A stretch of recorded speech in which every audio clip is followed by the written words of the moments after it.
동방의 박사들이 이스라엘에 왔습니다. 별의 인도함을 따라서.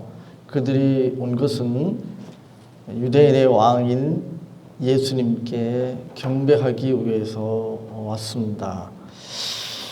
경배한다는 말은 몸을 완전히 엎드려서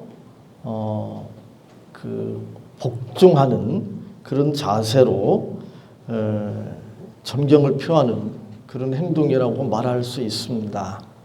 그러니까 왕에게 합당한 그런 모습이죠. 예수님을 이제 유대인의 왕으로, 메시아로 경배하기 위해서 멀리 동방에서 박사들이 이제 예루살렘에 왔습니다. 예루살렘에 와서 이제 구체적으로 예수님이 탄생하신 곳을 이제 유대의 그 군중들에게, 유대인들에게 묻죠. 그리고 유대인들은, 종교 지도자들을 포함해서 유대인들은 익히 메시아가 베들레헴에서 태어나실 것이라고 하는 것을 알고 있었습니다. 그래서 이제 동방 박사들이 예수님을 경배하기 위해서 베들레헴으로 가죠. 그런데 이제 그 과정에서 헤롯이 등장하죠. 7절에 보면 헤롯이 이렇게 말합니다. 이에 헤롯이 가만히 박사들을 불러 별이 나타난 때를 자세히 묻고 베들레헴으로 보내며 이르되 가서 아기에 대하여 자세히 알아보고 찾거든 내게 고하여 나도 가서 그에게 경배하게 하라. 이렇게 부탁을 합니다. 과연 헤롯이 동방 박사들처럼 복종의 자세를 가지고 최고의 경외심을 표현하는 그런 경배의 행위를 하려고 동방 박사들에게 이런 부탁을 하는 것일까? 그것이 아니라고 하는 것을 우리는 잘 알고 있습니다. 우리가 앞에서 살펴본 것 같이 이 소식을 듣고 헤롯 왕과 또 예루살렘 사람들이 소동을 했다, 당황을 했다라고 하는 표현을 보면 말로는 오늘 그 7절 8절에 보면 아주 헤롯이 평정심을 가지고 이제 박사들에게 조용히 불러가지고 자기도 당신들처럼 그 유대인의 왕으로 태어나신 그분에게 경배하려고 그런다, 그렇게 말하지만 실제로는 자기의 왕위를 위협하는 그런 존재에 대해서 그냥 두지 않겠다, 뭐 없애버리겠다, 그런 이제 의도를 가지고 이렇게 말하는 거죠. 그래서 겉으로 표현하고 있는 그 헤롯의 말을 보면 좋은 말이잖아요, 그렇죠? 아니 구약 성경에 예언된 메시아가 태어난다는데, 유대인의 왕으로 태어나신다는데, 내가 왕이지만 당연히 그분께 가서 경배해야지, 뭐 이런 소리로 들릴 수 있겠죠. 그러나 의도는 그것이 아니잖아요. 이게 세상 사람들, 사탄의 지배를 받는 세상의 모습입니다. 겉으로는 아름다운 말을 할지 모르지만, 그러나 그 마음에 가지고 있는 의도는 그렇지 않습니다. 세상 사람들은 자기의 위치를, 또 자기의 소유를, 자기가 원하는 것을 방해하고 그것을 무너뜨리려고 하는 상대에 대해서는, 대상에 대해서는 그냥 두지 않습니다. 정치하는 사람들만 그런 게 아니고 뭐 사극에서 우리가 자주 맞닥뜨리는 것 같이 왕들이 그 자기 왕위에 도전하는 그런 모든 세력에 대해서는 그가 형제들이라고 하더라도 심지어 어머니라고 하더라도 할머니라고 하더라도 그냥 두지 않는 그런 모습을 보게 됩니다. 그게 이제 세상 사람들의 모습이죠. 헤롯 왕도 마찬가지죠.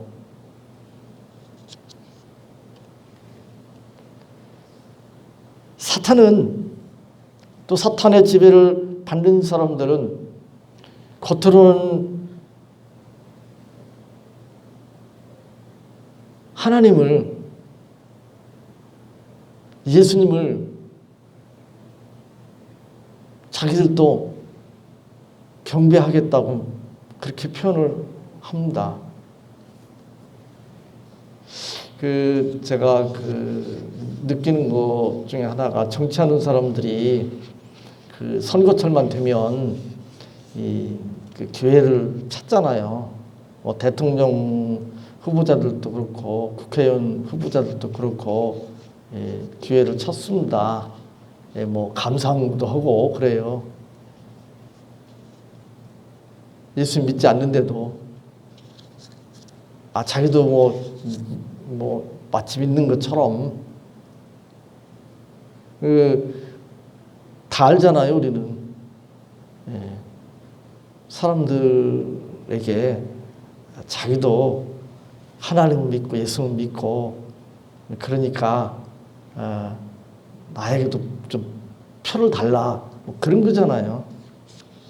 그러니까 자기 욕심을 위해서, 자기 이익을 위해서는 못할 것이 없어요. 믿지 않아도 경배하는 흉내라도 내겠다는 거고, 또 자기 욕심을 방해하고 위치를 흔드는 세력이라면 어떻게 해서든지 제거하겠다는 것이 세상 사람들의 모습입니다. 이런 세상 가운데 우리가 살고 있습니다. 이런 세상 가운데 살면서 예수님을 믿는다는 것, 신앙생활 한다는 것이 얼마나 힘들고 어려운가. 하나님의 은혜가 아니면, 하나님께서 우리에게 믿음을 주시지 아니하면 도무지 신앙생활할 수 없다는 것을 오늘 본문을 통해서 다시 한번 확인할 필요가 있습니다. 지금 동방 박사들이 이제 별의 인도함을 따라서 예루살렘에 왔고, 다시 별의 인도함을 따라서 베들레헴까지 가서 아기 예수님을 만나고 아기 예수님께 경배를 드립니다. 성경이 설명하고 있지는 않지만 우리가 충분히 미루어서 짐작할 수 있는 것이, 동방에 있는 박사들이 별을 보고 별의 인도함을 따라서 지금 아기 예수님께 왔습니다. 근데 아기 예수님이 태어난 곳이 베들레헴입니다. 예루살렘이 아니고 베들레헴이라는 얘기예요. 다르게 말하면 대도시가 아니고 시골이라는 뜻이에요. 사람들은 시골에 대해서 별로 뭐 그렇게 탐탁하게 생각하지 않습니다. 그래서 아주 낮추어서 표현하는 것이 뭐 촌놈, 시골놈 그런 표현 쓰잖아요. 그래서 나다나엘이 그러잖아요. 나사렛에서 무슨 선한 것이 날 수 있겠느냐 그러잖아요. 안성에서 무슨 대단한 인물이 나겠어? 뭐 이런 식이죠. 적어도 서울 정도는 돼야지. 아니면 서울 근처는 돼야지. 그 동방 박사들도 인간입니다. 그런 생각이 스쳐 지나가지 않았을까요?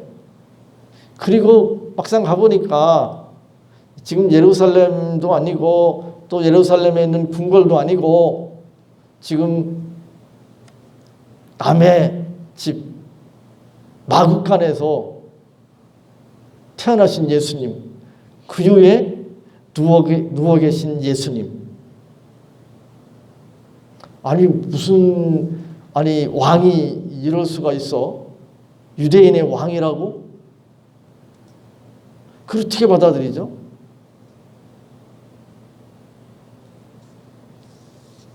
통방 박사들이 그 상황 가운데서 얼마나 좀 황당했을까 그런 생각을 해볼 수가 있습니다. 근데 지난번에 제가 말씀드린 대로 칼빈이 그런 이야기를 했다고 했잖아요. 기억하시는지 모르겠습니다. 그게 무엇인가 하면 예수님에게서 그 하나님의 영광의 광채를 모두 제거하셨다. 그러니까 예수님의 그 부모라든지 그 가정이라든지 또 예수님이 태어나신 지역이라든지 그 모습이라든지 이런 모든 것들을 볼 때 하나님으로서 우리의 구세주와 주님으로서 유대인의 왕으로서의 모든 세상적인 영광의 모습이 다 제거되어 있는 상태거든요. 제가 그 대학 다닐 때 그 외국의 그 유명한 그 저서들이 그 오늘날처럼 그렇게 번역이 이렇게 활발하게 이루어지지 않는 시대였기 때문에 그 수업 시간에 그냥 그 외국의 유명한 저서들 그냥 그 복사본 가지고 공부를 했거든요. 그 가운데 하나가 데모크라시 앤 에듀케이션, 민주주의와 교육이라는 책인데 그 책이 이제 존 듀이라고 하는 분이 쓴 책이거든요. 물론 기독교적인 그 입장에서 신앙적인 입장에서는 좀 못마땅하지만 그러나 철학자이고 교육학자인 그분이 대단히 그 유명한 저명한 그런 분이죠. 근데 이제 그 수업 강의를 듣는데 그런 이야기를 들었습니다. 어떤 분이 그 존 듀이라고 하는 분의 그 저명, 세상적인 어떤 유명세, 그의 그 많은 저술들과 그 탁월한 그의 그 교육에 대한 그런 관점들, 그런 것들을 이제 듣고 또 알고 그래서 그분에 대한 어떤 존경심도 생기고 그래서 한번 만나보고 싶어가지고 이제 찾아갔다는 거죠. 찾아갔는데 자기가 생각할 때는 이렇게 뭔가 좀 잘생기고 또 옷도 좀 괜찮은 거 입고 이렇게 좀 폼나는 그런 모습으로 이제 기대를 한 거죠. 근데 가보니까 볼품이 없는 거죠.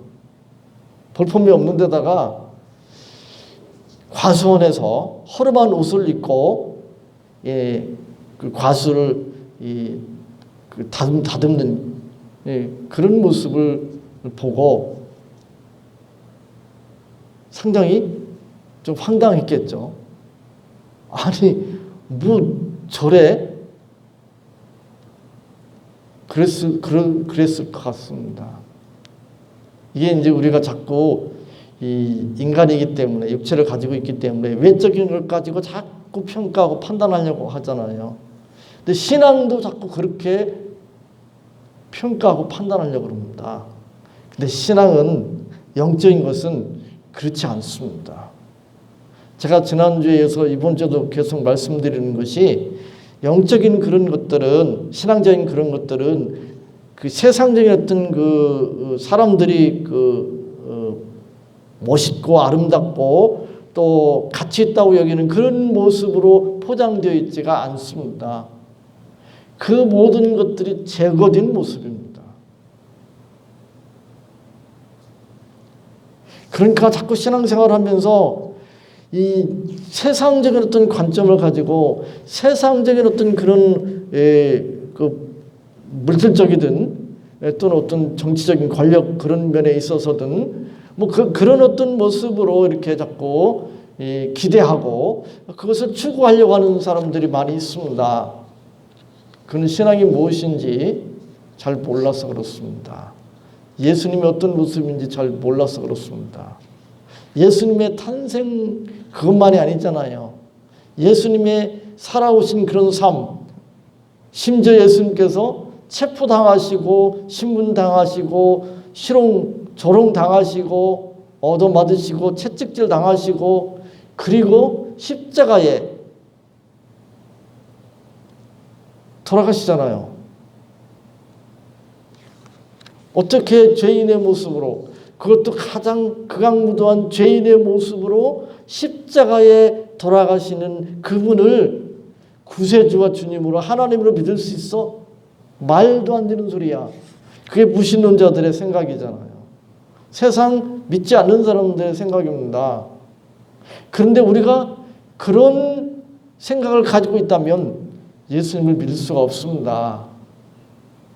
많은 사람들이 세상적인 기대를 가지고 신앙생활을 합니다. 그러나 하나님의 말씀을 듣고 그것이 아니라는 것을 알게 되는데, 그러나 일부는 그렇지 않습니다. 그 사람들은 결국은 등을 돌리고 말 것입니다. 전에도 제가 말씀드렸는데 그 할머니한테는 죄송하지만 그 산수 아파트 어떤 벤치에 앉아 있는 그 할머니, 제가 가서 전도지 이렇게 전하면서 전도하려고 접근했는데 여러분 들으셨죠? 자기는 새벽 기도에도 빠지지 않고 다녔다, 교회. 그러니까 나보다 더 신앙생활 잘할 수는 없다, 이런 얘기죠, 쉽게 이야기해서. 그런데 새벽 기도 갔다 오다가 내가 넘어져서 다쳤다. 아니, 하나님이 계시다면, 하나님이 살아계시다면 그럴 수 있느냐? 이게 그 할머니의 항변이었습니다. 그래서 교회 안 나간다는 거잖아요.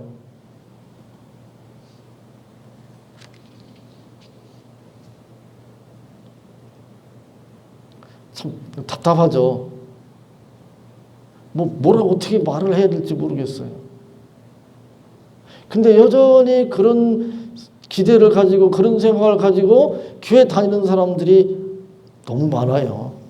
미국의 경우 70%가 넘는 사람들이 그렇게 교회 다닌답니다. 설문조사에 보니까. 근데 설문조사에 그렇게 대답을 했어도 실제로는 그보다 더 많을 것 같아요. 제가 지난번에도 말씀드렸는데 목사님들 이렇게 쭉 상대하다 보면 이 자기의 신학적인 입장을 이야기하는데, 신학적인 입장은 교리는 그렇게 알고 그렇게 자기가 믿는다고 생각하는지 모르지만 실제 그가 설교하고 그가 성경을 해석하고 사는 걸 보면 아닌데, 그러니까 자기가 신앙생활 잘하고 있다든지 성경대로 신앙생활하고 있다고 생각하고 그래서 설문에는 그렇게 대답을 한다고 하더라도 그렇게 사는 건 아니라는 이야기죠. 그러니까 74%인가 뭐 그런 이야기 하는데, 그보다 훨씬 더 많은 사람들이 사실은 성경과 상관없이 세상적인 그 생각을 가지고 신앙생활을 한다는 이야기죠. 근데 지금 유대인들이 그러고 있잖아요. 근데 동방 박사들이 이방인입니다. 어떻게 그런 예수님 앞에 경배할 수 있었을까? 이건 정말 미스터리한 일이죠. 미스터리한 일. 그잖아요. 그건 이해가 안 되는 일이죠. 납득이 안 되는 차원이에요. 그건 오직 하나님께서 그에게 그런 믿음을 주셨다고밖에는 달리 말할 수가 없습니다. 이제 이 동방 박사들이 이제 헤롯의 부탁을 받았기 때문에, 헤롯 왕의 부탁을 받았기 때문에 이제 헤롯 왕에게로 가서 이제 자기들이 예수님께 경배한 것에 대해서, 그리고 예수님이 베들레헴에 어디 구체적으로 어디에 계신지를 이제 보고를 해야 되는데,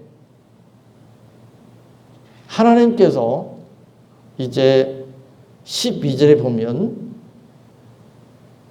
꿈에 나타나셔서 헤롯에게로 돌아가지 말라.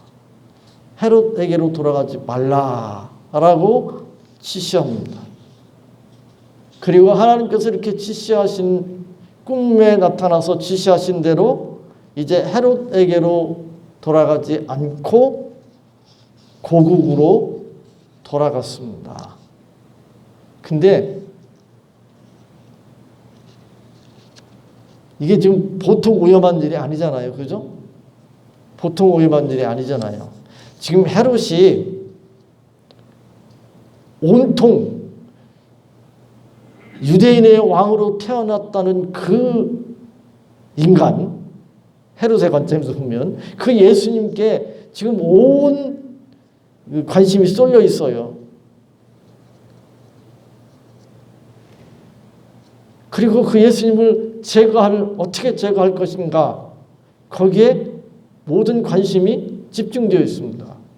우리가 이제 뒤에 살펴보겠지만 이제 동방의 박사들이 헤롯 왕에게 와서 보고하지 않고 가만히 자기 고국으로 돌아가는 것을 알고 이제 동방 박사가 예루살렘에 왔을 때를 기준으로 해서 2살 밑에 아이들은 다 죽여버리잖아요.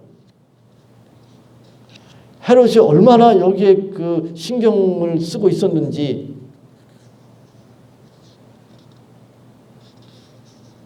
이것만 봐도 분명하게 우리가 알 수 있잖아요. 그런 헤롯입니다.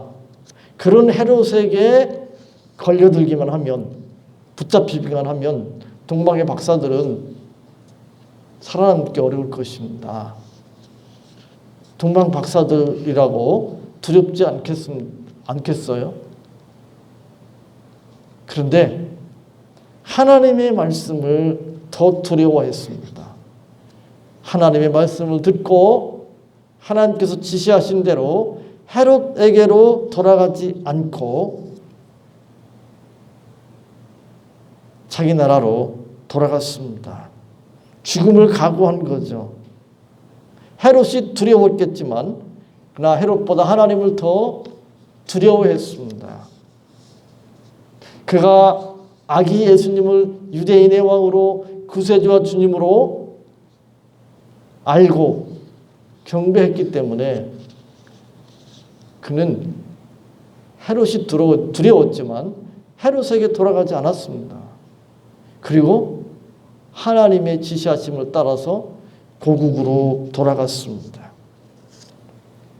이사야 51장 12절에 이렇게 말씀합니다. 이르시되 너희를 위로하는 자는 나 곧 나이니라. 너는 어떠한 자에게 죽을 사람을 두려워하며 풀같이 될 사람의 아들을 두려워하느냐. 마태복음 10장 28절에 이렇게 말씀합니다. 몸은 죽여도 영혼은 능히 죽이지 못하는 자들을 두려워하지 말고 오직 몸과 영혼을 능히 지옥에 멸하실 수 있는 이를 두려워하라. 우리가 무엇을 가치 있게 평가하는가? 우리가 무엇을 두려워하는가? 그것이 우리의 삶을 지배할 것입니다. 자기가 귀하게 여기는 것, 소중하게 여기는 것을 따라서 사람들은 살게 되어 있습니다. 자기가 두려워하는 것, 그것을 따라서 사람들은 살게 되어 있습니다. 우리가 무엇을 소중하게 여기는가, 가치 있게 여기는가, 무엇을 두려워하는가, 오늘 이 말씀을 통해서 자신을 돌아볼 필요가 있습니다. 종종 제가 생각이 나서 말씀드리지만 그 북한이라든지 신앙의 자유가 없는 지역에서 목숨 걸고 예배하잖아요. 목숨 걸고. 그냥 그 사람들은 그냥 성경 읽고 그냥 예배하는 게 아니고 자기 인생을 걸고 목숨을 걸고 그럽니다. 목숨을 걸고. 북한 같은 경우 아주 최악이죠. 최악인데 성경을 소지하고 있는 것만으로도 말할 수 없는 박해를 당하잖아요. 그냥 욕만 얻어먹는 게 아니고 강제 수용이 되어서 죽을 때까지 강제 노역하잖아요. 예배는 어때요? 예배. 북한 주민들 예배하잖아요. 이 예배를 사람들이 이제 착각하는데 자기 혼자 뭐 이렇게 뭐 어쩌고 저쩌고 뭐 기도하고 뭐 성경 읽고 뭐 이 찬송 부르고 그걸 예배라고 하는 사람인데 그건 예배 아닙니다. 그 예배 아니에요. 개인 경건의 시간이에요. 예배는 혼자 드리는 건 예배가 아니에요. 공예배, 사적인 예배 그런 말을 만들어내는데 사람들이 그건 말이 안 되는 소리예요. 예배는 공동체 가운데 믿는 사람들 공동체가 모여서 함께 예배하는 게 예배예요. 그러니까 북한 주민들이 목숨 걸고 같이 모여서 예배 드리는 거예요. 같이 안 모이면 되는 거예요. 그냥 자기 혼자 뭐 밤에 몰래 아무도 없을 때 그냥 자기 혼자 뭐 그러면 되잖아요. 그잖아요. 하나님 안 믿는 것도 아니고 믿는데, 예? 성경 하나님 말씀대로 믿는데 그렇게 하면 될 거 아니에요. 그러면 목숨은 부지할 거 아니에요. 근데 굳이 모여서 예배, 굳이 모여서 그래서 발각되면 그냥 죽음이에요. 성경 가지고 있다 발각되면 강제 수용소에 가서 죽도록 그 강제노동 하다가 그 인생을 마치지만 아예 예배하다 걸리면 그냥 죽는다니까요. 죽임당한다니까요. 근데 왜 그 짓을 하는 거죠? 김정은보다 북한 정권보다 하나님을 두려워하니까 그런 거잖아요. 그것이 더 가치 있다고 생각하니까 자기 목숨보다 생명보다 가치 있다고 생각하니까 그렇게 하는 거잖아요. 그게 믿음이잖아요. 동방박사들을 통해서 믿음이 무엇인가, 신앙생활이 무엇인가, 믿음으로 산다는 것이 무엇인가에 대해서 너무도 분명하고 구체적으로 이렇게 가르쳐줍니다. 우리 모두가 이 믿음의 고백으로 하나님을 예배하고 하나님을 높이는 그런 삶을 살아야 되겠습니다. 하나님 감사합니다. 오늘 이 말씀을 붙들게 하여 주옵소서.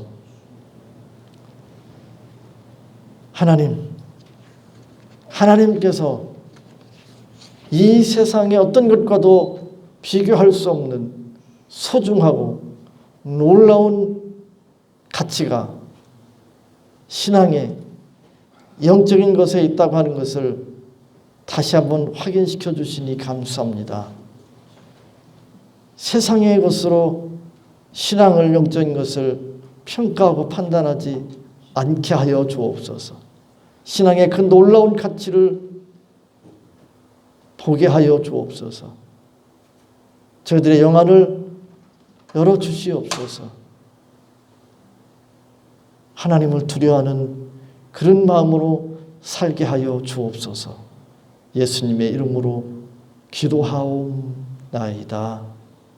아멘.